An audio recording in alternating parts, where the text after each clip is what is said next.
नमस्कार साथियों, स्वागत है आपका अपने YouTube परिवार जीके विद एसआर सर में। साथियों, हम राजस्थान भूगोल का अध्ययन कर रहे थे जिसमें हम राजस्थान की जलवायु पढ़ रहे थे। साथियों, आज हमारे राजस्थान की जलवायु की कुछ शब्दावली है उनको समझेंगे। उसके बाद में हम मावट को समझकर हम नया टॉपिक की शुरुआत कर देंगे। राजस्थान के अपवाद तंत्र की शुरुआत कर देंगे। साथियों, तो कल की क्लास में हमने जाना था कि भाई समदाब रेखा है क्या है। भाई समदाब रेखा मतलब समान दाब वाली रेखा है कि कहाँ पर तापमान ज्यादा है, कहाँ पर वायु दाब ज्यादा है या वायु दाब कम है, कौन से महीने में राजस्थान में समदाब रेखाएं गुजरती है। ये हमने कल की क्लास में बात करी थी कि भाई जुलाई और जनवरी में राजस्थान से समदाब रेखाएं गुजरती है। कौन सी गुजरती है ये हमने बात करी थी कि भाई जुलाई के अंदर कि भाई 997, 998, 999 और 1000 मिलीबार रेखाएं समदाब रेखाएं गुजरती है। वही अगर हमने जनवरी में बात करी थी कि भाई 1018 और 1019 मिलीबार रेखाएं गुजरती है। कौन से जिलों से गुजरती है ये भी हमने कल मैप बनाकर कल के क्लास में जाना था। आज हम जानेंगे साथियों कि भाई जो राजस्थान की जलवायु है उसमें कौन सी शब्दावली जो महत्वपूर्ण है उसे क्या क्या कहते हैं। देखो साथियों, अगर राजस्थान की ज्योग्राफी में से कुछ क्वेश्चन पूछे जाते हैं ना, तो उसमें इन शब्दावलियों में से क्वेश्चन पूछे जाते हैं। जैसे कि भाई मानसून विस्फोट क्या है। अगर हम बात करें कि भाई जुलाई और अगस्त के अंदर जो अचानक से तेज मूसलाधार वर्षा होती है ना, उसको हम क्या कहते हैं, मानसून विस्फोट कहते हैं। कि भाई अचानक से बहुत ज्यादा तेज बारिश होने लगी तो उसे मानसून विस्फोट के नाम से जानते हैं। मानसून प्रतिच्छेदन किसे कहते हैं। देखो, मानसून प्रतिच्छेदन किसे कहते हैं कि भाई जब अचानक से बहुत तेज मूसलाधार बारिश हो गई, उसके 2-3 सप्ताह बाद में बिल्कुल बारिश ही नहीं हुई, बिल्कुल सूखा पड़ गया, मतलब उसे क्या कहते हैं, मानसून का प्रतिच्छेदन कहते हैं। तवा क्या कहते हैं कि भाई तवा किसे कहते हैं। देखो, तवा एक शब्द है। तवा क्या है कि भाई जो ज्येष्ठ माह है उसके अंदर जो गर्म हवाएं चलती है उसको क्या कहते हैं, हम तवा कहते हैं। क्या कहते हैं, तवा कहते हैं। उसके बाद में हमने सीली, सीली किसे कहते हैं, सीली कहते हैं जो पोष माह में जो ठंडी हवाएं चलती है ना, उसको क्या कहते हैं, सीली कहते हैं। और वज्र जात क्या है, वज्र जात क्या है कि भाई जो आंधी के साथ में जो वर्षा होती है ना उसे क्या कहते हैं, वज्र जात कहते हैं। क्या कहते हैं, वज्र जात। झाला क्या है कि भाई जो नमी युक्त जो वर्षा है ना, मतलब नमी युक्त हवाएं, उसे क्या कहते हैं, हम नमी युक्त हवाओं को झाला कहते हैं। क्या कहते हैं, झाला कहते हैं। अब देखो कि भाई धराऊ क्या है, जो उत्तर दिशा से जो हवाएं चलती है ना उसे कहते हैं हम धराऊ। क्या कहते हैं, धराऊ। वही अगर हम बात करें किसकी, कि भाई जो पुरवैया क्या है, जो पूर्व दिशा से जो हवाएं चलती है उसे क्या कहते हैं, हम पुरवैया कहते हैं। क्या कहते हैं, पुरवैया। इसके बाद में हम मावट की शुरुआत कर देंगे। पहले हम जो हमने ये जो शब्दावली पढ़ी है, इन शब्दावली को आप जल्दी से लिख लो एक बार, क्योंकि ये शब्दावली एग्जाम ओरिएंटेड बहुत महत्वपूर्ण है। क्योंकि बार बार एग्जाम में इनसे क्या पूछे जाते हैं, क्वेश्चन पूछे जाते हैं। मैंने एक बार आपको बोल के सुना दी, एक बार मैं लिख देता हूँ, आप फटाफट से नोट कर लो। एक बार आपने अगर क्लास की शुरुआत कर दी है मित्रों, तो एक बार क्लास को पूरा जरूर देखें। आप देखो, अगर आप किसी चीज की शुरुआत करते हो ना, तो उसको अगर आप खत्म नहीं कर पाते हो तो कोई मतलब नहीं। बीच में कभी भी कोई काम नहीं छोड़ना है। अगर हमें भगवान अपने लक्ष्य की तरफ बढ़ाना चाहते हैं तो हमने जो काम लिया है वो काम क्या आना चाहिए, हमें पूरा करना आना चाहिए। चाहे कोई भी आप काम करो उसको क्या करना है, आपको पूरा करना है, चाहे वो काम कोई सा भी हो। अब देखो, सबसे पहले अगर हम बात करें किसकी, तो हम सबसे पहले बात करेंगे मानसून विस्फोट की। मानसून विस्फोट, कि भाई मानसून विस्फोट किसे कहते हैं। देखो, अचानक अचानक से तेज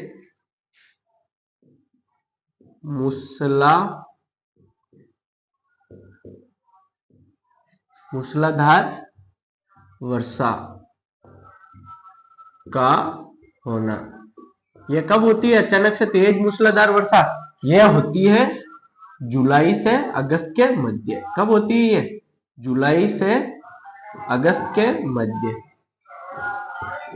अगस्त के मध्य। अब देखो, मानसून प्रतिच्छेदन किसे कहते हैं। देखो, मानसून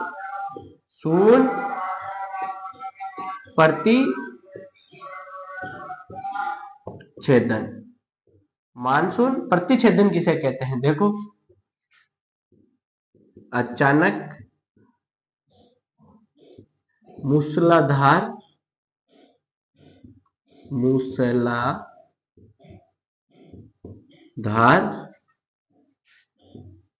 वर्षा के बाद, वर्षा के बाद 2-3 सप्ताह तक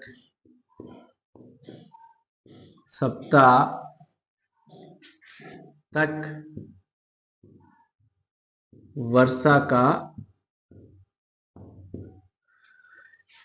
ने होना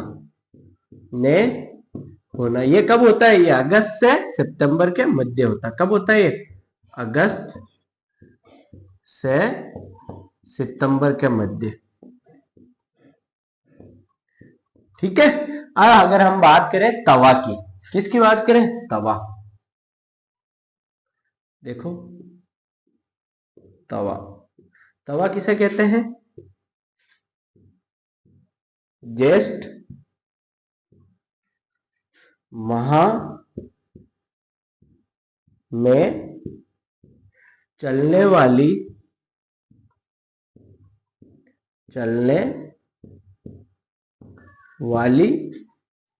गर्म हवा। ठीक है। उसके बाद में हम बात करें किसकी? सीली की।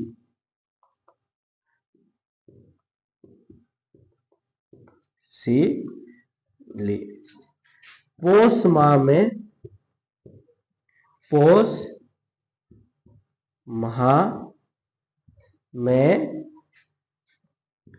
चलने वाली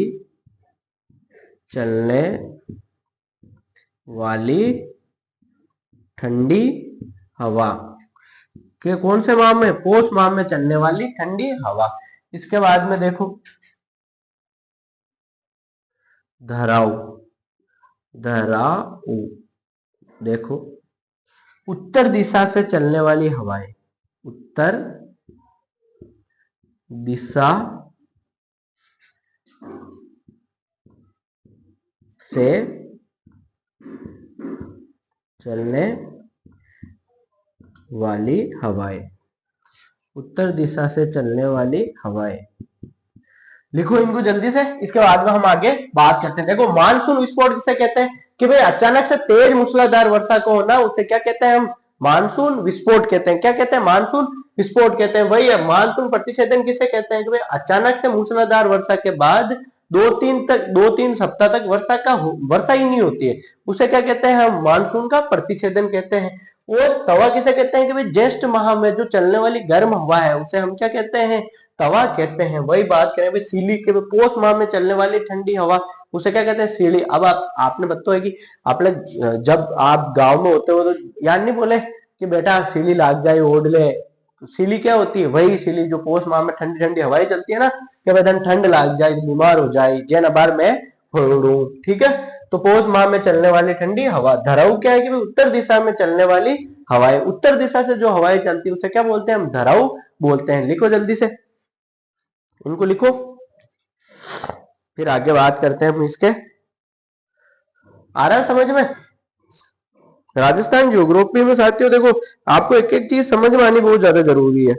आप जब तक एक एक शब्द को नहीं समझोगे ना, कोई मतलब नहीं है। आप जब एक एक शब्द को समझोगे तो फिर कोई सा भी क्वेश्चन पूछेंगे ना आपसे तो आप आसानी से कर लोगे।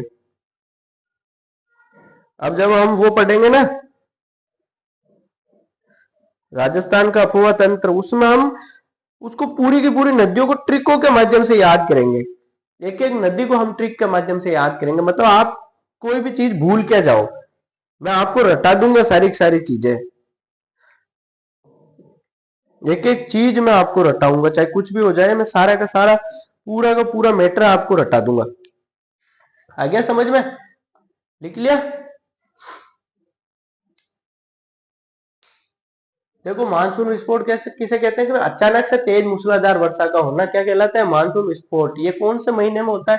कि जुलाई से अगस्त के मध्य, मतलब ये बहुत तेज बारिश होती है, उसे क्या कहते हैं? मानसून विस्फोट कहते हैं। मानसून प्रतिच्छेदन अचानक मूसलाधार वर्षा का होना, 2-3 सप्ताह तक उसके बाद में वर्षा का न होना, उसे क्या कहते हैं? मानसून प्रतिच्छेदन कहते हैं। और तवा क्या है? कि ज्येष्ठ माह में चलने वाली गर्म हवा। सीली क्या है? पोष माह में चलने वाली ठंडी हवा। धराऊ क्या? उत्तर दिशा से चलने वाली हवा। क्या है? उत्तर दिशा से चलने वाली हवा। अब देखो आगे।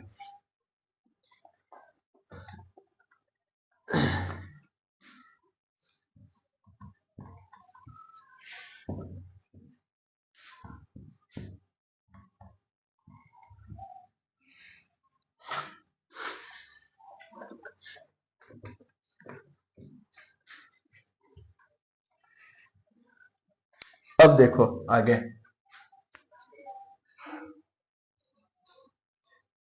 पूर्वई। पूर्वई, पूर्वई किसे कहते हैं? पूर्व दिशा से, पूर्व दिशा से चलने वाली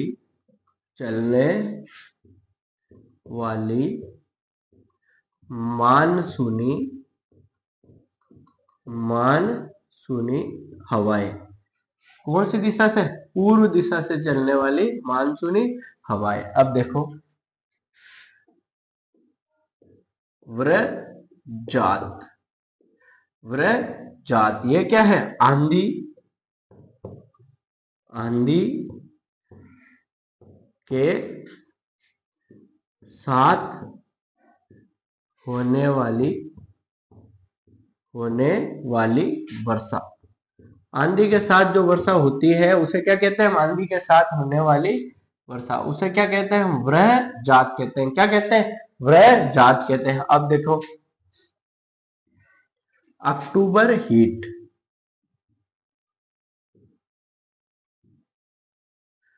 अक्टूबर हीट या इसे क्या कहते हैं हम? क्वार की उमस। क्वार की उमस,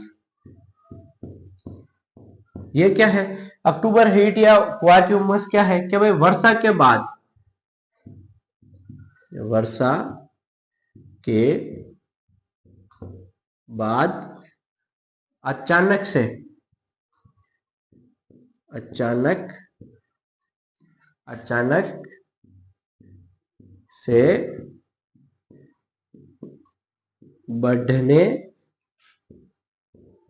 बढ़ने वाला तापमान। मतलब देखो, जब वर्षा होती है, अब भाई अगर हम बात करें सितंबर है, उसके मध्य भाई अगस्त और सितंबर के मध्य वर्षा हुई, उसके बाद में जब अचानक से उमस बढ़ती है ना, उसे क्या कहते हैं हम? कुआर की उमस, या उसे क्या कहते हैं हम? अक्टूबर हीट के नाम से जानते हैं। जब हमारी बॉडी पे छोटे छोटे लाल लाल दाने होने लग जाते हैं, ऐसे बॉडी चिपचिपी होने लगती है, वो उसे क्या कहते हैं हम? अक्टूबर हीट कहते हैं। मतलब जब उमस बहुत ज्यादा होती है ना वर्षा के बाद में, अचानक से तापमान में वृद्धि, उसे क्या कहते हैं हम? अक्टूबर हीट कहते हैं। और आपको पता है उस समय हमारे शरीर में अनेकों बीमारियां होती है, बहुत सारे लोग बीमार होते हैं। इसका कारण आपको पता है, बॉडी में अलग अलग छाले, मुहासे या ऐसे अलग अलग जो लाल लाल दाने वो निकलने लगते हैं। ये लिखो, ये अपनी हो गई शब्दावली, समाप्त हो गई। अब हम बात करेंगे किसके बारे में? मावट के बारे में। एक बार इसको लिख लो जल्दी से, जल्दी लिखो। इसके बाद में अब हम बात करते हैं मावट, और उसके बाद में हम शुरुआत करते हैं राजस्थान के अफवाह तंत्र की। जल्दी लिखो।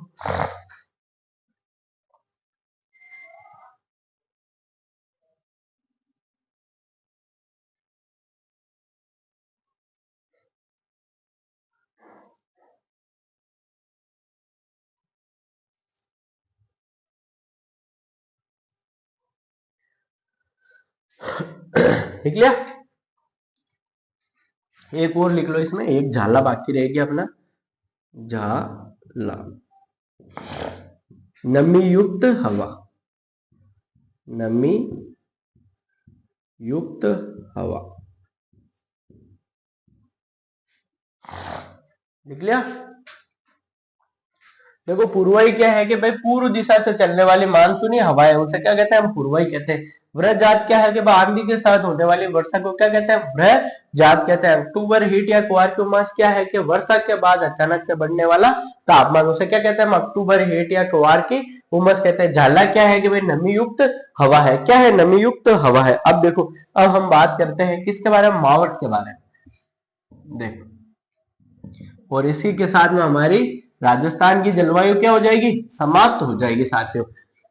अब उसके बाद में आप राजस्थान की जलवायु से रिलेटेड कोई सा भी एग्जाम हो, चाहे कोई सी भी गाइड हो, चाहे कहीं से भी आप देख लेना कि भाई कुछ भी आपका बाकी रहा है क्या, या किसी ने भी इतना आपको डिटेल में पढ़ाया है क्या। अब हम किसके बारे में बात करेंगे? मावट के बारे में। मावट। मावट किसे कहते हैं? देखो, मावट किसे कहते हैं? अब ध्यान दो। देखो, मावट है ना, जब शीत ऋतु में, शीत ऋतु कब? क्या भाई दिसंबर से लेकर फरवरी के मध्य, जो पश्चिमी विक्षोभों के कारण जो चक्रवातीय वर्षा होती है, कहां पर?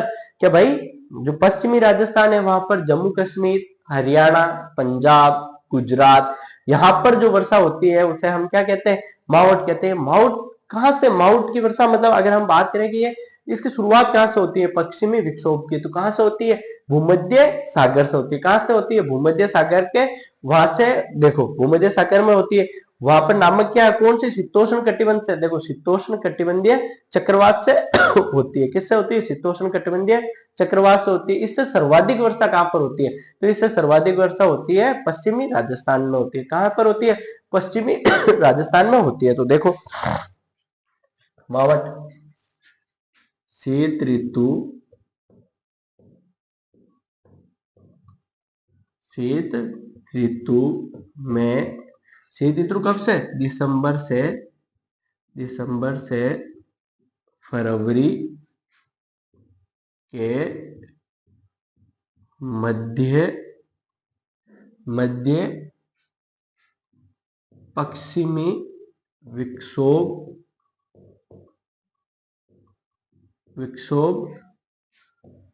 के कारण होने वाली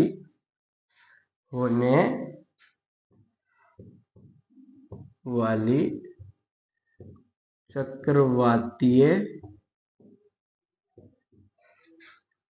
वर्षा, इसे क्या कहते हैं, मावठ कहते हैं। इसकी उत्पत्ति कहां से होती है, देखो उत्पत्ति होती है भूमध्य सागर से। कहां से होती है, भूमध्य सागर से। अब देखो यहां पर किससे होती है, कि देखो पश्चिमी विक्षोभ नामक शीतोष्ण कटिबंधीय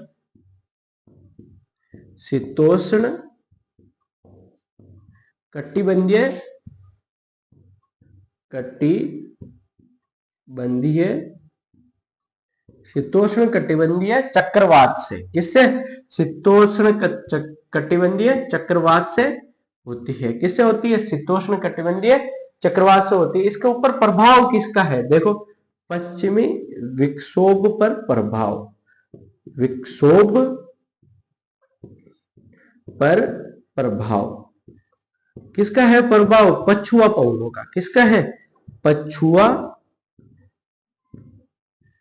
पवनों का। ये पछुआ पवने क्या है, ये अभी हम समझेंगे, मैप बनाकर ही समझेंगे। अब देखो इसके द्वारा पश्चिमी विक्षोभ के द्वारा दक्षिण पश्चिम से उत्तर पूर्व की ओर चक्रवातीय हवाएं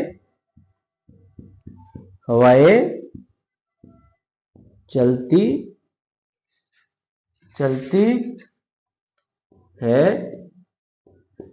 जो उत्तर पश्चिमी भारत में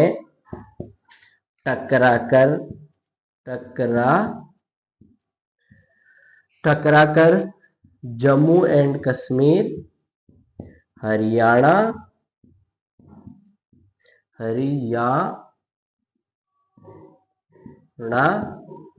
पंजाब, राजस्थान और गुजरात में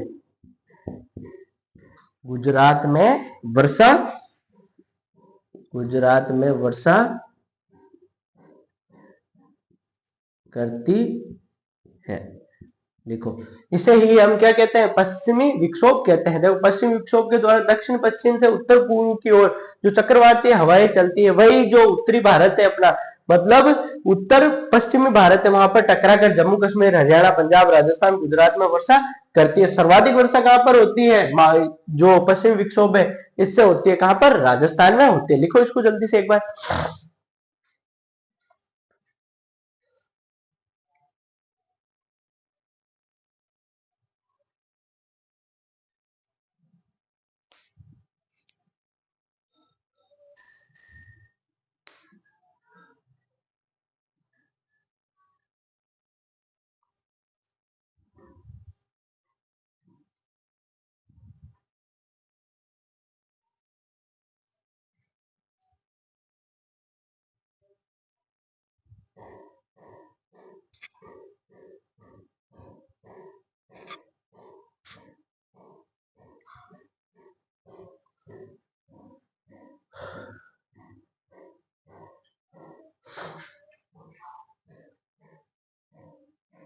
देखो जल्दी से पानी पी लेता हूँ तो।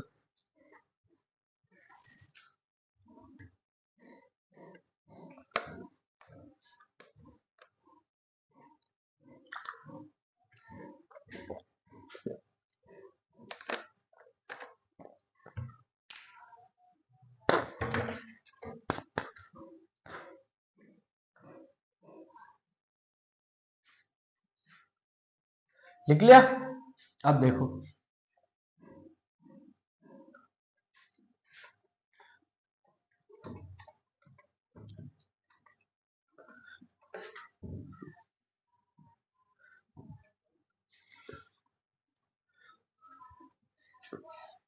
देखो जो पश्चिम विक्षोभ है यहाँ पर सर्वाधिक वर्षा कहाँ से कहाँ पर होती है, कि सर्वाधिक वर्षा होती है इससे, सर्वाधिक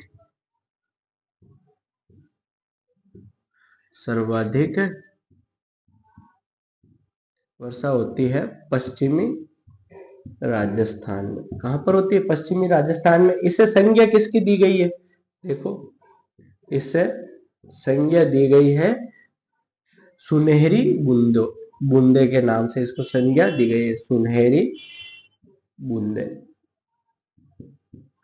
सुनहरी बूंदे को क्या कहते हैं, गोल्डन ड्रॉप्स।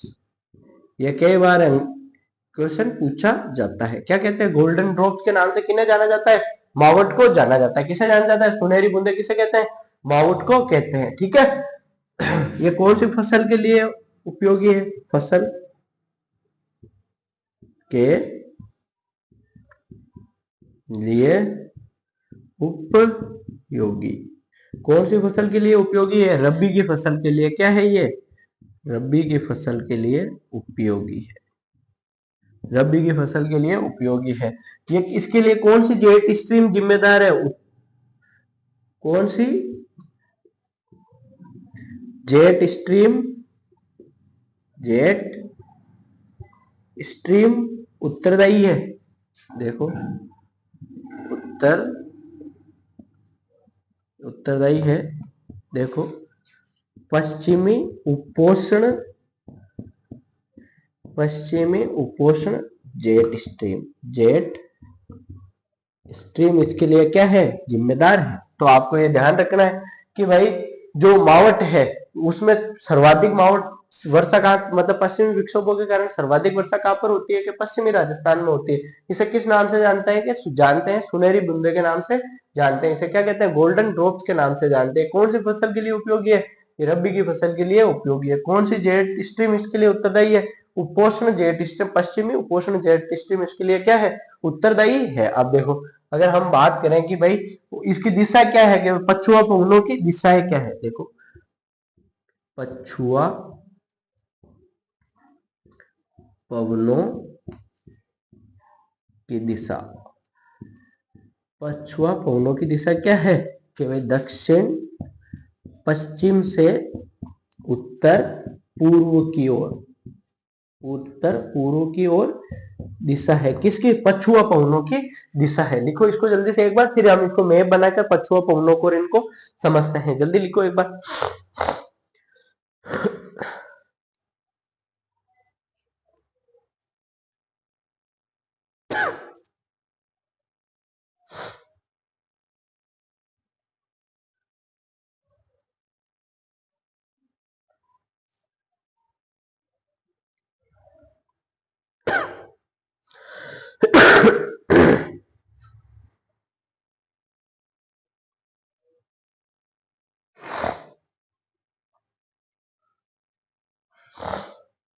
लिख लिया। देखो सर्वाधिक वर्षा किस, मावट से सर्वाधिक वर्षा कहाँ होती है, कि पश्चिमी राजस्थान में है। मावट को किसकी संख्या दी गई है, सुनहरी बूंदों की संख्या दी गई है। किसको दी गई है, मावट को। ठीक है, सुनहरी बूंदे मतलब गोल्डन ड्रॉप के नाम से जानते हैं। फसल के लिए उपयोगी, कौन सी फसल के लिए उपयोगी है मावट, के रबी की फसल के लिए मावट उपयोगी है। कौन से जेट स्ट्रीम इसके लिए उत्तरदायी है, पश्चिमी उपोष्ण कटिबंधीय जेट स्ट्रीम। यहाँ पर कटिबंधी भी लिख लेना, कटिबंधीय जेट स्ट्रीम। अगर हम पछुआ पवनों की दिशा के बारे में बात करें कि कौन सी दिशा दिशा की ओर चलती है पछुआ पवनें, दक्षिण पश्चिम से लेकर उत्तर पूर्व की ओर चलती है। अब देखो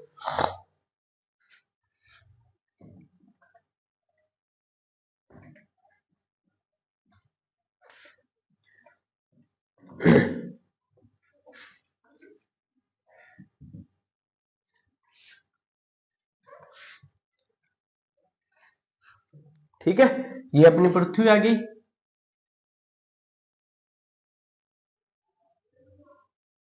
ये पृथ्वी आ गई, ये 0 डिग्री भूमध्य रेखा आ गई, ये कर्क रेखा आ गई और ये मकर रेखा आ गई। ठीक है, ये 0 डिग्री मान लो, ये 30 डिग्री मान लो, ये 60 और ये 90 डिग्री। अब ध्यान दो, जो 30 डिग्री है ना, 30 डिग्री से जो दक्षिण पश्चिम से लेकर उत्तर पूर्व की ओर जो हवाएं चलती है उसे क्या कहते हैं हम? पछुआ पवने कहते हैं। क्या कहते हैं? पछुआ पवने।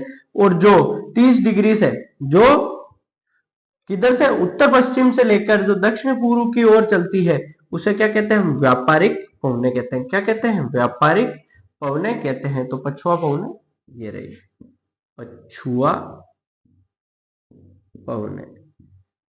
और ये कौन सी हो गई? ये व्यापारिक पवने, व्यापारिक पवन पवने। लिखो जल्दी से, इसको बना लो एज इट इज। ठीक है, आ गया समझ में? अब हम नए टॉपिक की शुरुआत करते हैं अपने राजस्थान की अफवाह प्रणाली के बारे में। बनाओ इसको जल्दी से।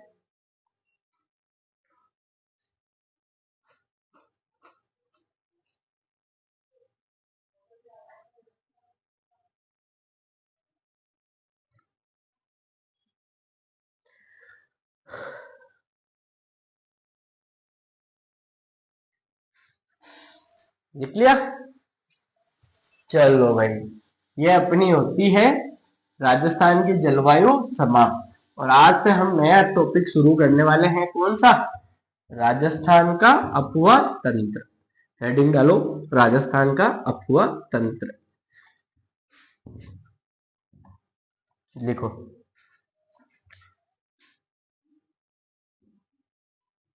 राजस्थान का अफवाह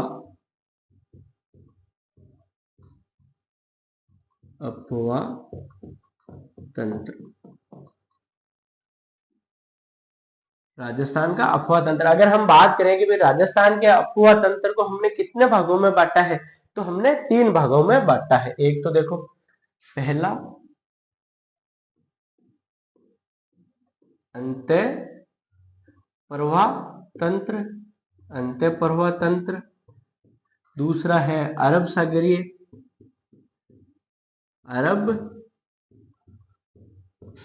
अरब सागरीय अफवाह तंत्र, अरब सागरीय अफवाह तंत्र। और तीसरा है बंगाल की खाड़ी, बंगाल की खाड़ी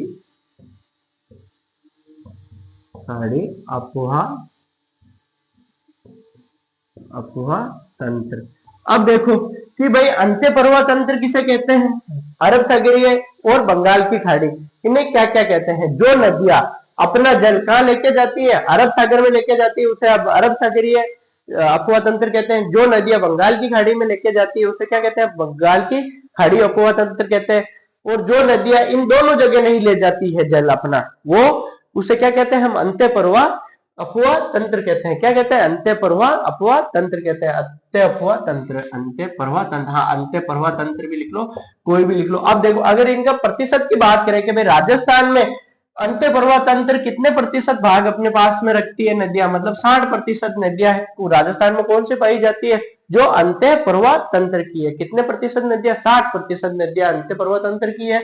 17% नदियां कौन से अफवाह तंत्र की है? अरब सागरीय अफवाह तंत्र की है। और जो अगर हम बात करें कि बंगाल की खाड़ी वाली नदियां कितने प्रतिशत, वो है 23% नदियां बंगाल की खाड़ी में अपना जल ले जाती है। तो अगर हम बात करें सबसे पहले कि अंत्य प्रवाह तंत्र किसे कहते हैं, तो देखो,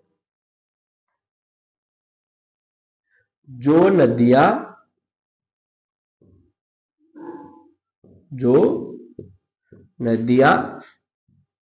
अपना जल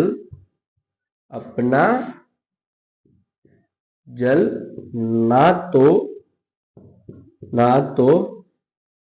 अरब सागर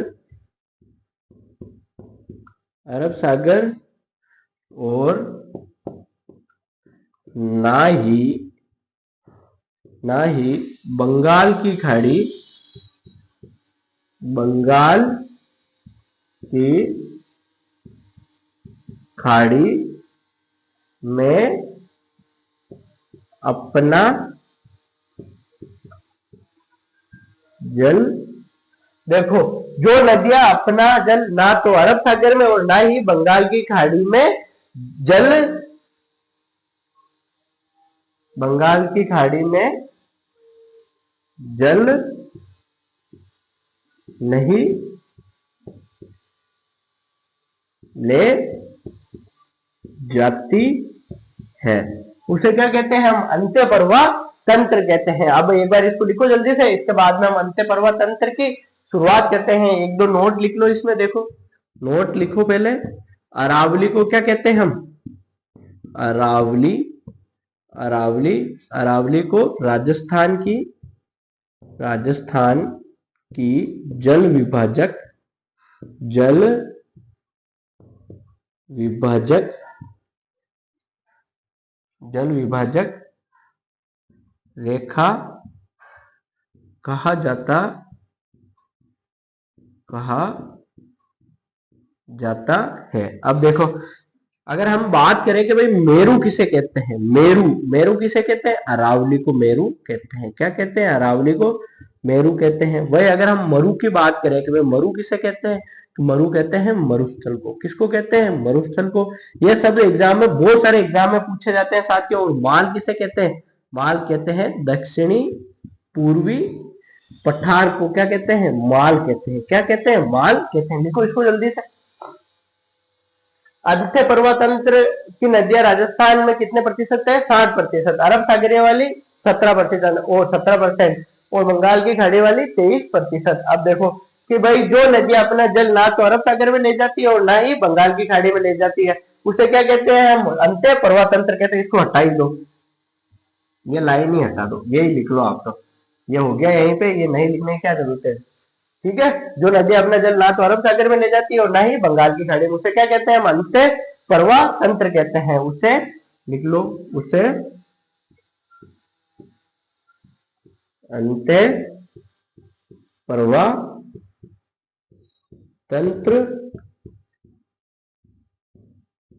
कहते हैं। लिखो जल्दी से, उतार लो जल्दी से। और अरावली को क्या कहते हैं? राजस्थान की जल विभाजक रेखा कहा जाता है। मेरू किसे कहते हैं? मेरू अरावली को कहते हैं। ध्यान रखना, मेरू अरावली को कहते हैं, मरु मरुस्थल को कहते हैं, और माल किसको कहते हैं? दक्षिण पूर्वी पठार को माल कहते हैं। उतारो इसको जल्दी से। इसके बाद में हम अंत्य प्रवाह की नदियों की बात करते हैं।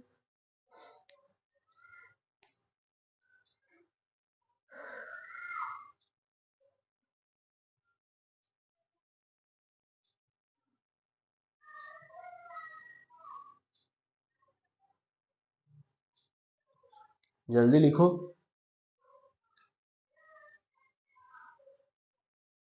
इसके बाद में हम अंत्य प्रवाह प्रणाली की शुरुआत करते हैं।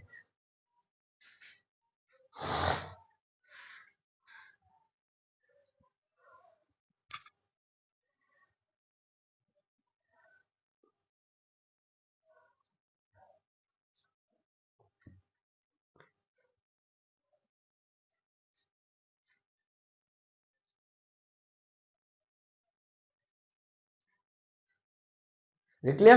अब देखो, अब शुरुआत करते हैं हम अंत्य प्रवाह प्रणाली की।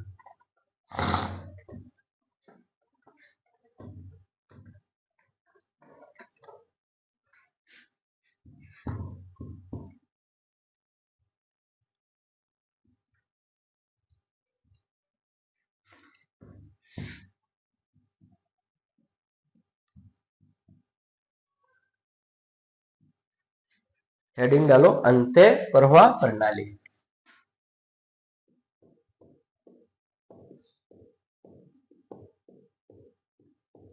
प्रवाह प्रणाली, प्रणाली कहते किसे हैं? देखो जो नदियां, जो नदियां अपना जल,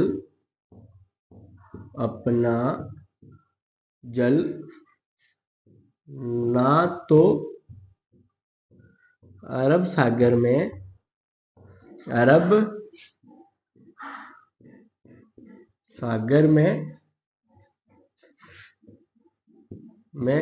ना ही बंगाल की खाड़ी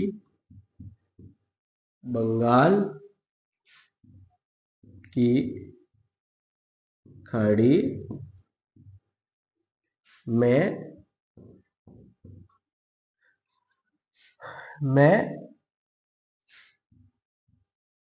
ना तो जो नदी अपना जल ना तो अरब सागर में ना ही बंगाल की खाड़ी में बल्कि कुछ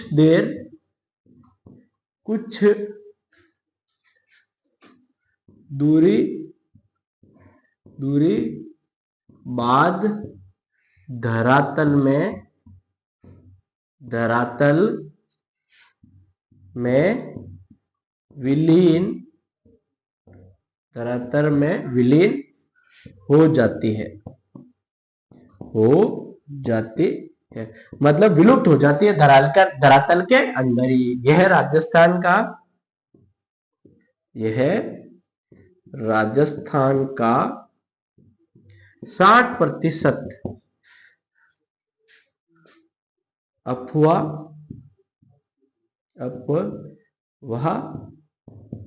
तंत्र रखती है। लिखो जल्दी से इसको। इसके बाद में हम इसको याद करने की, जो राजस्थान की अंत्य पर्वा वाली नदियां कौन सी है उसको याद करने की ट्रिक याद करते हैं। जल्दी लिखो इसको, जल्दी लिख लो।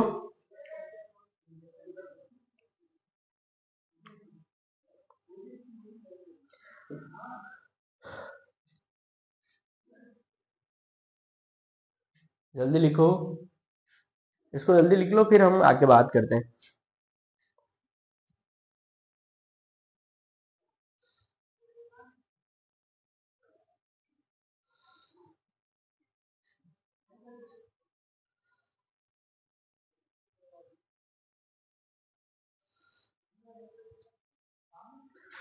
लिख लिया?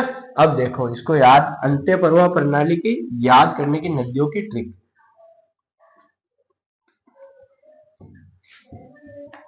ये ट्रिक आपको याद कर ली तो आपने अंत्य पर्वा की जितनी भी नदियां हैं वो याद हो गई आपको। उसके बाद में जैसे आपको क्वेश्चन पूछा जाता है निम्न में से कौन सी अंत्य पर्वा वाली नदी नहीं है या कौन सी अंत्य पर्वा वाली नदियां है, वो आपको याद हो जाएगी। देखो अंत्य पर्वा वाली नदियां, अंत्य पर्वा प्रणाली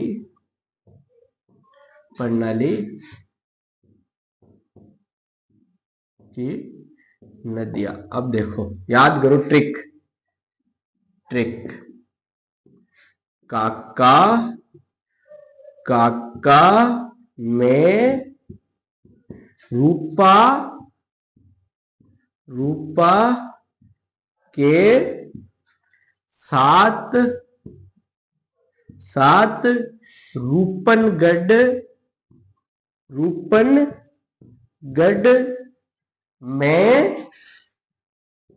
में गुगरी बनाकर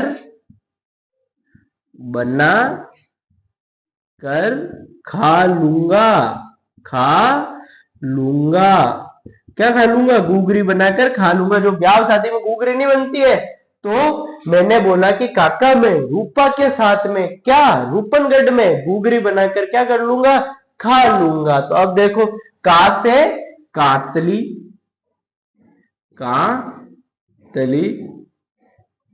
का से काकने, मैं से मेहनता, मैं था, रूपा से रूपनगढ़ नदी, सात से साबी और रूपनगढ़ से रूपनगढ़ नाला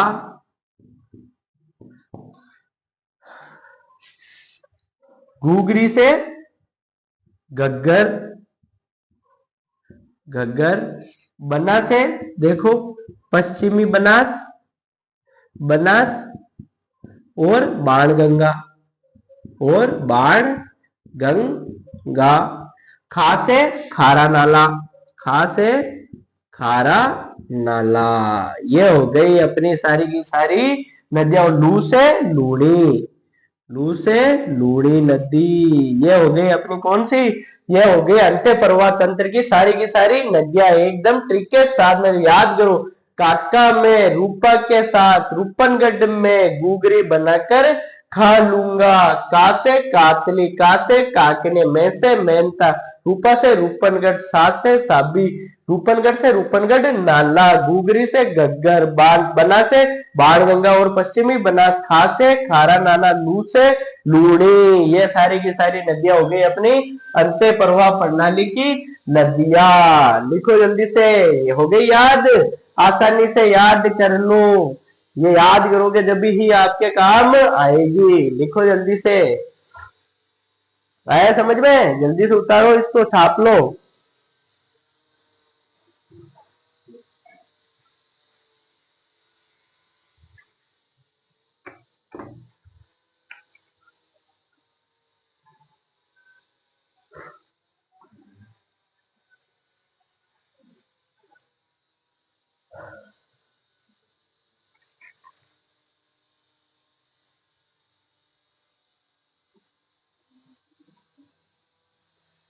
ठीक है, आ गया समझ में?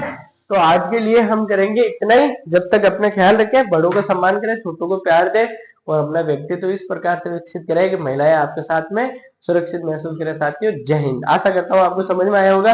अभी तो अपनी सारी की सारी नदियों की ट्रिक के बाकी एक एक चीज रटा दूंगा मैं आपको। बस आप वीडियो को ज्यादा से ज्यादा संख्या में शेयर करें और नए जुड़े तो चैनल को सब्सक्राइब जरूर करें। साथियों जय हिंद।